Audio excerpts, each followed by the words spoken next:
అందరికీ నమస్కారం. పూర్వం ఒక ఊరిలో రంగయ్య అనే ఒకతను ఉండేవాడు.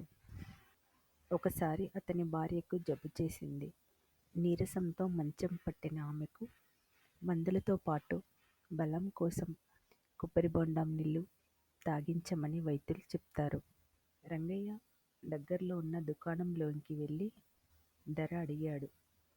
2 అనాలన్నాడు ఆ దుకాణం అతను. అబ్బో, 2 అనాలా? అనాకు రాదా అని అడిగాడు రంగయ్య. వస్తుంది, కానీ ఇక్కడ కాదు, పొరుగురిలో అని చెప్పాడు. సరే అని పొరుగురికి వెళ్ళాడు.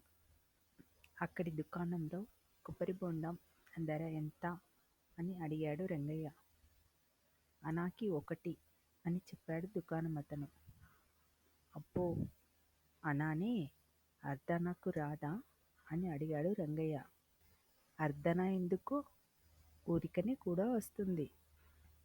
ఊరి పొలిమేరలో చెట్లున్నాయి, కావలసినన్ని కోసుకో అని సమాధానం చెప్పాడు దుకాణం మనిషి. రంగయ్యకు మహా ఆనందం కలిగింది. అక్కడికి వెళ్ళాడు. గబగబా చెట్టెక్కాడు. చెట్టు పైన గెలనున్న కాయలను లాగి కింద పడేసే సమయంలో పట్టు తప్పి కింద పడ్డాడు.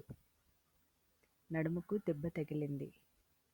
కింద పడి ఉన్న రంగయ్యను చుట్టుపక్కల పొలాల్లోని వాళ్ళు చూసి సాయం పట్టి అటుగా వెళ్తున్న ఎడ్ల బండిలో పడుకోబెట్టి అతన్ని ఊరు పంపించారు.